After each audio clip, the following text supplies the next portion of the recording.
Hey everybody, it's Sad the Red and welcome back to Stay DPRK. Right then, last we left off, we just got back from a little date with Unji, which was rather nice. Went to a beach and everything, and it was fun. She was soon today, blah blah blah. In any case, yes. In any case, let's keep going. It's been about an hour since we arrived from our first date expedition in Korea. Unji insisted on cooking dinner for everyone, and Jong is in her room writing in her diary. I'm sprawled out on the floor, just staring at the ceiling. I'm just on the floor, looking at the ceiling. It's gray.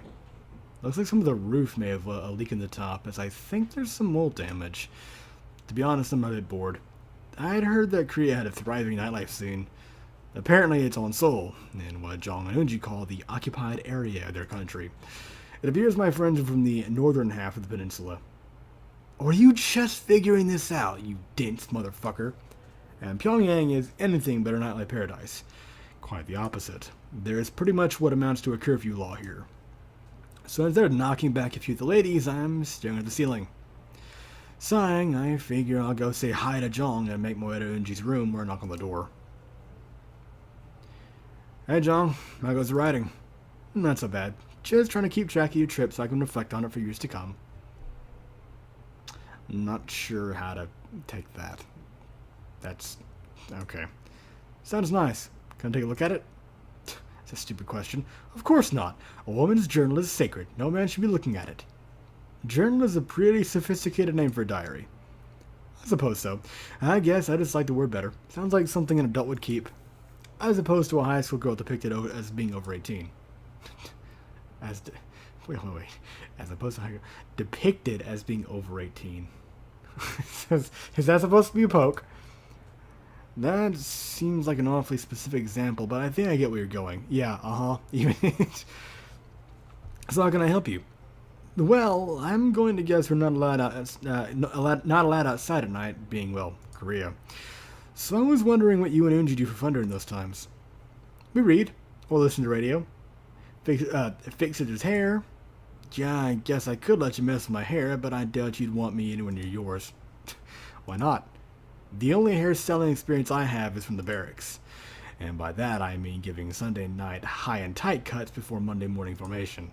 So, got anything else in mind?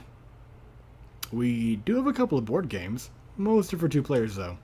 But I think we do have one our parents had when we were growing up. We could all play together. It's been a while since I played a board game. Guess it could be fun. You don't sound too enthusiastic at the prospect. It'll be fine, unless you're really feeling a buzz cut. I'd rather not like a boy. Like anyone can mistake you for a boy. It's not like you're...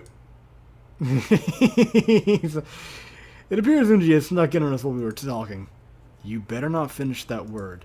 You're being pop stars. Totally, yeah. Adam, ready if you wanted to play a board game. But we only have one game that's made for more than 2 players. I know. Looks like it's time to break it out. First time in ages. I'm so excited.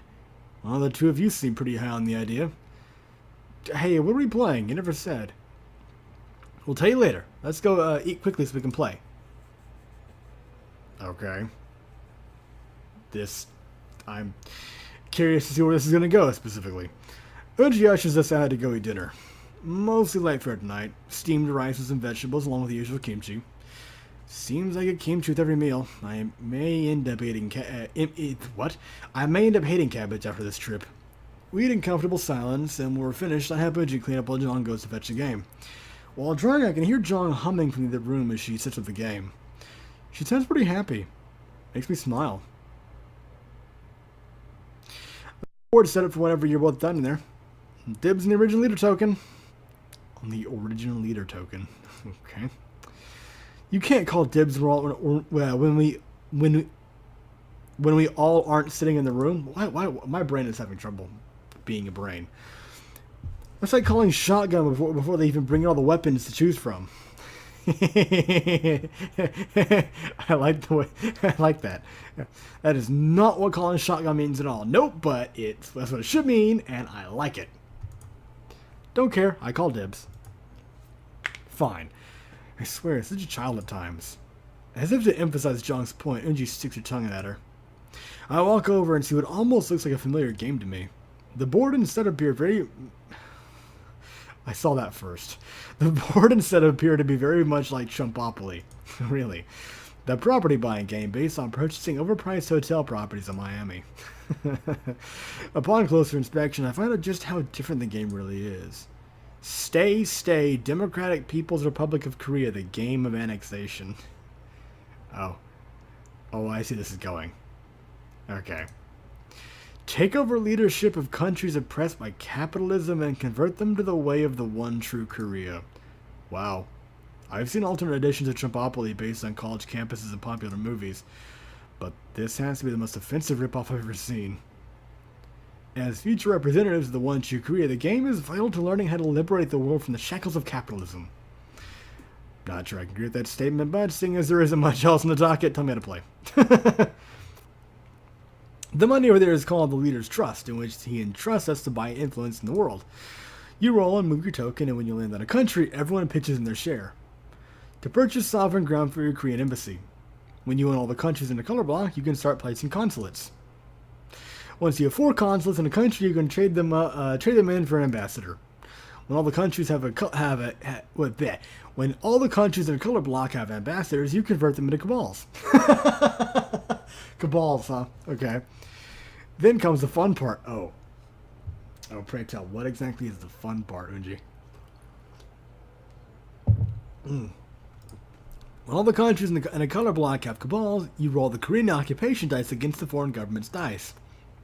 If the Korean dice roll is higher than that foreign country's dice roll, if the Korean dice roll is higher than the foreign dice roll, you successfully lead a coup d'etat. Taking over that region, converting that block to Korean property. You get a bonus to your roll, and the more coveted the color block, the lower the bonus. As it's harder to get stubborn countries to turn. This is not in the spirit of Trumpopoly at all. In fact, it's a little frightening that the point of the game is to lead coups against friendly capitalist nations. Not to mention one other factor. So tell me, what are the victory conditions? Convert all color blocks on the board to Korean control. Seriously? I thought the original Trumpopoly took forever to play. The victory conditions for this game are practically unreachable without playing for hours on end. Stop whining, Yankee Doodle. The average playing time is only a mere 17 hours. Not counting bathroom and meal breaks. Sorry, make that 19 hours. We're not really going to play for 19 hours straight, are we? Maybe we can play for a shortened version tonight. Stop after a couple hours. After all, we're all near to sleep so we can be energized for tomorrow's date. You guys know that's not how you use that word in America. Oh, wait. Did I read that right? You guys know that's not how you use that word in America. Okay, I did read that right. Never mind. And here I thought no soldier would complain about going on dates with 2 girls. Thank you for pointing that out. You're not one of those, how do you say, don't ask, don't tell, are you? First of all, no. And we did away with that policy back in 2010. I guess I just find it surprising that you want to call our outings dates from the get-go. You worry too much. Now, are we going to play or not? She grabs what I can only assume is the original leader token and places on the stay square. Here are the other tokens. Pick whichever one you like. There's the Korean flag on a pole, a bowl of kimchi, another leader figure, a nuclear warhead, and what appears to be a blob with a muzzle. Guess that token slipped past quality control. I guess I'll take the bowl of kimchi. Oh, how fitting. Great, I'll take the unified thought bubble of the Workers' Party. Is that what that is? You mean that blob is actually supposed to look like that? Please kindly refrain from insulting a token to the Workers' Party. Sorry, my bad. God damn it.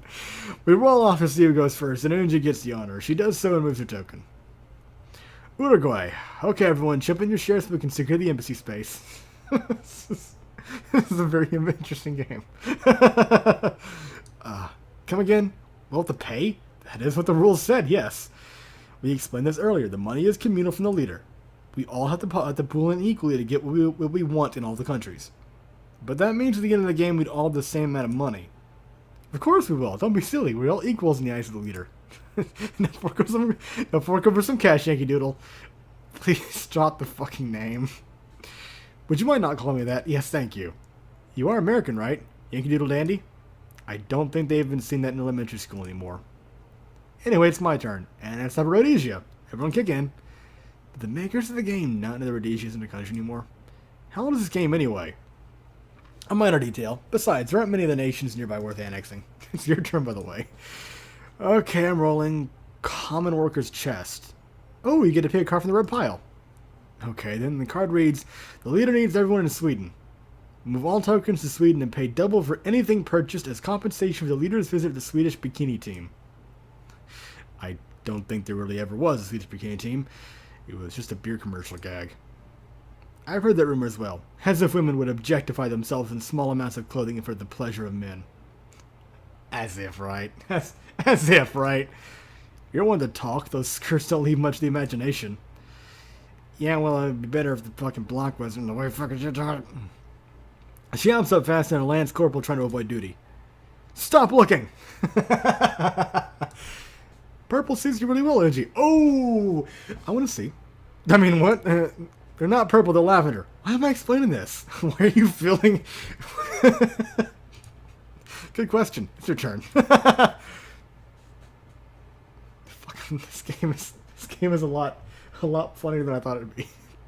I mean, I knew it would be very comedic just from the get-go, but this is a lot better than I was expecting. Cheers to the team, man.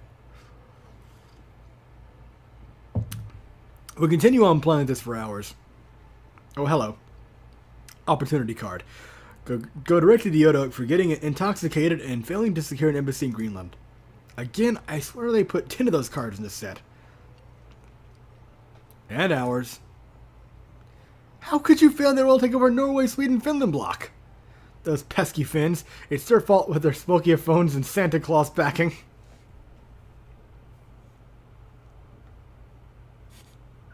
I'm sorry. Santa Claus is backing. Look, you can't conquer Nightwish, okay? I am almost positive Nightwish is a Finnish band. God, please tell me I'm right and I'm not mixing up countries here. And ours. Jong, wake up! Don't you just shout in my ear, sister. After what seems like an eternity, we finally decided to finish up. Oh God, can we please stop? It's 1 a.m. We still don't have enough to buy embassies in the Mexico, Canada, USA block. The leader in this game sure doesn't mind taking back his seed money for his own purposes. That pay for leader's memoirs card is brutal. I think we can stop now. Besides, it looks like Yunji's out cold. Yunji's on the floor, cold into a ball, snoring away. I try to nudge her awake to no avail. She's down for the count. Think you can carry her to her bed? I'll put away the game. Sure thing. Good night, Jong. Pleasant dreams. I kneel down and gently get my arms under Unji, lifting her off the floor. She's pretty light. Well, it's not exactly like she's carrying around much. Oh, yeah, she's not a sister. I walked to her room. I fucking gonna make that joke too. I walked to her room and put her on their bed and pulled a blanket over her as she mumbled something in her sleep. Death, America, pig dog. Love you, North Koreans too. One Korea, idiot. I can't help but smile as I head back to my room and lay down for the night. Maybe we can do something other than that, other than attempt subterfuge on foreign governments via a bad knockoff of a board game tomorrow. Maybe, yeah. Reaching pretty high there, though. Here we go again. In my shock at the loud alarm, I have jumped out of bed. Okay, more like I fell out of bed. I have to mess with my phone a bit to get the alarm music to turn off, and the bright light coming from the screen is blinding this hour. I don't even know what time it is. It looks like my clock is out. It's pretty dark inside, too, actually. Trying to turn the lamp on does nothing either. Checking my phone again, I see that it's 4:47 a.m. Must be one of those infamous power outages. I sit back down in the bed and consider taking a shower to pass the time. However, I definitely can make out the water running in the background. Guess someone beat me to it. Kicking back on the bed. Kicking back on the bed, I let my eyelids rest a bit and gather my thoughts about the coming day. It's certainly been something of an experience since I arrived in Korea. Something of an experience. There's a lot of vague suggestions in that one little bitty statement. I can't complain too much about the company, as the girls are both cute and fun in their own way. But the devotion of this glorious leader borders on creepy. Something is off about this country. Dangerously off. I think he may be onto something. I don't know. It's like he's thinking. Something he, this virtual me here doesn't do often, apparently. At least I made raid on the D-Lab and got free Korean lessons. Well, as free as 2 years getting the shit chewed out of me in Monterey Bay can be. I just never thought I'd be in the country and on vacation at that. Either way, I need to stay focused and watch what I say. People here ought to give me death glares whenever I'm out. Yeah, you really do need to fucking learn to monitor your mouth. Ellipses. Whoa, dozed off for a second there. I wonder what time it is now. Huh, it's quiet. I guess the shower's free now. Who wants to bet? It isn't. I strip down to my silkies, grab a towel from my travel bag, and tiptoe over to the bathroom. If someone is still asleep, I'd hate to wake them up. Especially if it's Unji, and I can almost feel her fist in my gut just thinking about it. Once I step inside the bathroom, I can smell the sweet scent of shampoo and feel the warm, humid air wash over me. I take a few seconds to feel for a light switch. Click. No effect. Guess the power's still out. I drop my silkies and toss my towel over my shoulder. Taking one more shot at it, I rock the light switch a few more times. Click. Click. There you go, sound effect, I did it. Be happy. The low hum of the power courses through the old wiring in the room as I'm blinded by the whole room lighting up. Uh-oh. Ah! I panic at the sound of someone shouting and flail my arms before my hand lands on something. Soft? What? After a few moments, I regain my vision. Oh, shit. Hello, darkness, my old friend. Hello, darkness, my old friend. Oh, hi. How are you doing? And how are you doing? Well, I'm blonde, apparently. Interesting.